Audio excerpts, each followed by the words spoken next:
Hello the Internet Tough Monkey once again, hope you're all well. Last week I did a video about hard driving on the SEGA Megadrive or SEGA Genesis if you're of a US persuasion. And it's clearly a Marmite game, not everyone appreciates it. For the record, I thought it was a really good game, just incredibly short, which is what the whole point of the video was about. But it also generated a lot of chat in the comments about other formats the game was available on, like the Atari Lynx. I can't comment on that. I've never played an Atari Lynx, despite all these games consoles I own. Never played a Lynx, so I can't comment on that. But I can comment on the Commodore 64 version, because I've got a copy of it up in the loft with all my other games. I'm never going to get it out again because it's utterly atrocious and I implore you never to play it. But the other game people spoke about was the ZX Spectrum version of it, which I've got here. You see, long before I was a Sega gamer, I was a Spectrum gamer. That's our original Spectrum there. That one's long since died from playing games such as Daley Thompson's Decathlon. But I've got the 128K+2 here, the grey one just here.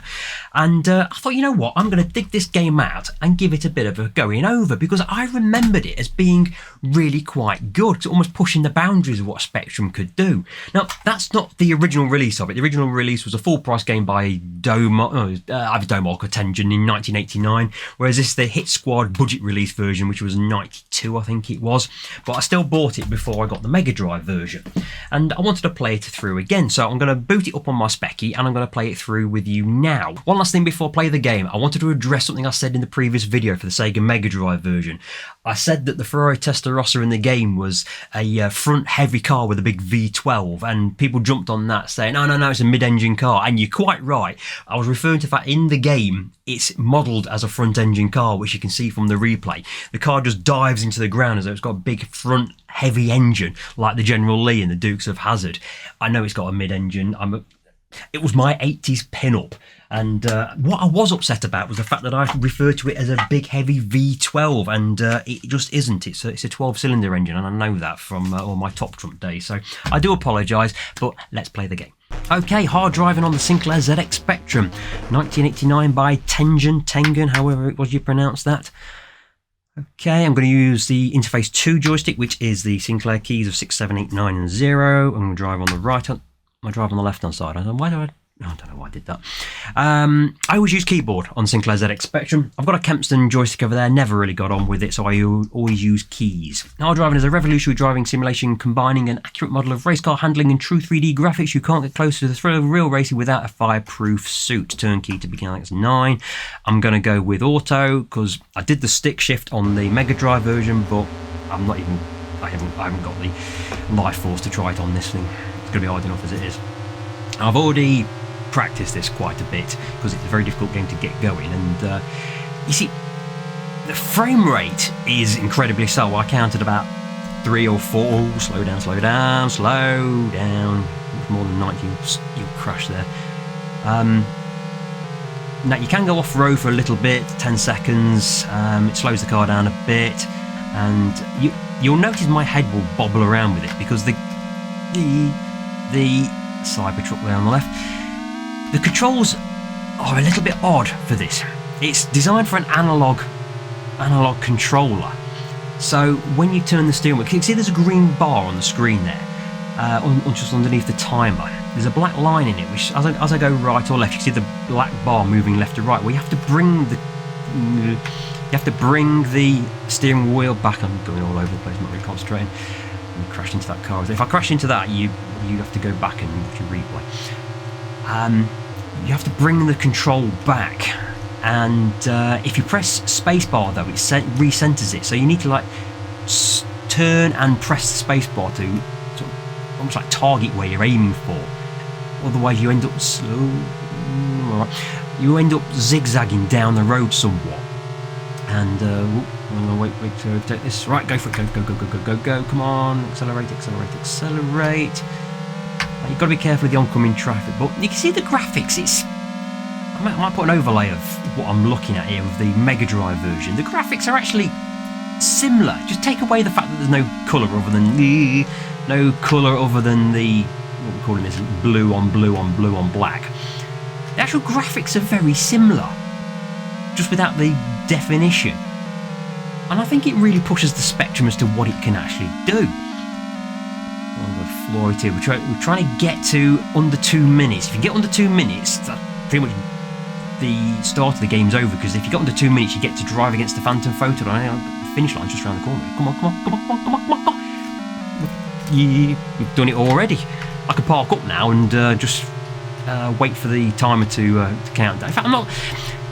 You can wait for the timer to count down, and then you'll go straight against the Phantom Photon. But I've not really played the stunt track very much, so I'm just going to have a bit of a practice on that one. Come on, come on. You've got to be very careful. On the stunt track, you've got to go a lot more cautiously. 40 mile an hour off of this one. Can't come up with the brow. So it doesn't spear on the Spectrum like it does on the Megadrive version. You've got to be a bit more cautious. There's a maximum speed and a minimum speed. For example, this is 60 mile an hour. You don't want to go any slower than 60 mile an hour, otherwise you won't make the jump. But you don't want to go too much faster, otherwise, oh, it's going to crash. Oop. How did that not crash? Don't know how that didn't crash. That should have crashed. Right, we've got to go no more than 40 around this corner. It's quite a tight corner. Slow down, slow down, slow down, slow down. And then you've got the loop thing, which is got a minimum speed. I think, is it 90? Got a minimum of 90? Can't read that. What does that say? Minimum of 60. All right, we'll just floor it. And you're not really in control of things as you go around this loop. Come on, you've got no idea where you're going to come out. And then you've got to get back on the brake if you're going too fast, because this... Oh, you got rear-ended there. Can't go above 60. That's... God! Jeez. I don't know how that did crash either. I'm getting kicked by a doggy. Right, you can't go to... Oh, come back. Oh, that might crash. Come on. Yeah, okay, I've crashed out. We do have the instant replay on the Spectrum version. I've forgotten we have the instant replay, but it's... That frame rate is shocking. Let's... Can we skip through this? How do we skip through this? Come on, here we go. Right, instant replay aborted. And start. Right. If you go too fast off this section, you'll headbutt the bridge parapet, which is all part of the speed circuit, I think. Come on. God, I thought I was going to crash again. Okay, and then got the. This is the bank curves. Now, I don't understand this. You've got a maximum speed. I think it's 40 mile an hour on the bank curve. Now, anyone with a understanding of motor racing, with like Brooklands and Indianapolis, oh bloody hell, there's a truck there. Bank curves are there designed to make you go faster, but you can't. Oh God, I'm going to crash again. I'm surviving a lot of crashes here. Get back on the road anyway. Come on. I don't have to beat 2 minutes on this one. I've already beaten 2 minutes. I'm going to qualify anyway. Just be careful with the parapet wall here. Come on, speed up. No, I'm all over the place. I'm not going to break 2 minutes. The finish line is just around this corner coming up here. But come on. Such a difficult get. You just zigzagging because you've got to keep pressing space to straight. Oh! I'm going to crash down. Right. Anyway, I'm going to park it up now, and we'll pick this up in a moment. Okay, right. I'm back with it. I've let the timer count down, and we're going to be playing against the Phantom Photon. So, stunt track only, no crash. If you crash once, that's it, you're out. Only 10 seconds off road. If you win, the future challenges will race you while the game is still loaded. If you turn it off, then it will erase all your times. Right, and that was the Phantom Photon, that random collection of pixels that just disappeared into the distance there. That is the Phantom Photon, and we are trying to beat him. So, like I say, we are only allowed to do the stunt course. In fact, the stunt course is... The speed course is shut off. Oh, don't crash into... it's alright, it's okay. I can confirm as well, there is no cow. On the arcade and the Megadrive version, there is a cow there, but it's not on the Spectrum version. It's obviously broke the budget, that did. And, hang on, dog. Right, come on, there's the Phantom Photon there. See if we can drag him in before... Don't want to go... Oh, no! Oh, I thought I was going to crash into the back of it. I suppose there's a ghost, isn't he? Oh, God! I don't know what happened there. Right. I completely lost my train of thought. Yeah, I suppose he's a ghost, isn't he? He's a Phantom Photon. I suppose you can't crash into him. Come on. Right, get up to speed. On the edge here, aren't I? 60 yet. Obviously going to be tight for close to falling off. Excuse the dog. There's a postie coming up there. Oh, God! Come on, slow down. God, this is a right mess. But we're still in it. We are still in it. Come on. Not too fast. Don't headbutt the bridge parapet. Slow down a wee bit. 69 right. Come on. God, I mean, the frame rate on this is, what is it? What, 3 frames a second? 4 frames a second? But, oh, slow down. But this is the Spectrum. This is the Sinclair ZX Spectrum. Oh God, come back. I think this is doing all right.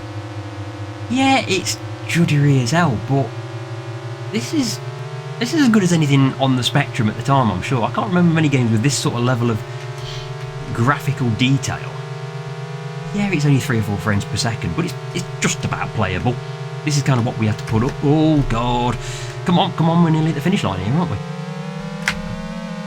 No pain. Oh God, come back. Come on, there's the finish line. Come on. Don't crash into the wall. Oh, it crashed. Oh, has it crashed? Sounds like it's crashed. Come on. I think it sounds crashed by the sound of it. Come on. Oh God, that sounds awful. No. Just, come on. That's better. Right. Okay. Right. Okay. So that is Hard Drivin on the Sinclair ZX Spectrum. Tell me in the comments what you think of that. If you played that game before, what you remember of it, because everyone seems to have a different recollection of it. Everyone thinks it was either really, really good or an absolute dumpster fire. And like I say, I think that looked pretty good for the Sinclair ZX Spectrum, which was a very basic computer. It didn't have the graphical abilities of the Amstrad or the Commodore 64, but that version on the Sinclair ZX Spectrum trounces the Commodore 64 version. And yeah, it's not as good as the Megadrive version, but I think it does pretty good for what was a little basic computer. I think, well done, Speccy, you've done all right there. Anyway, I'll see you on the next video. Thanks for watching.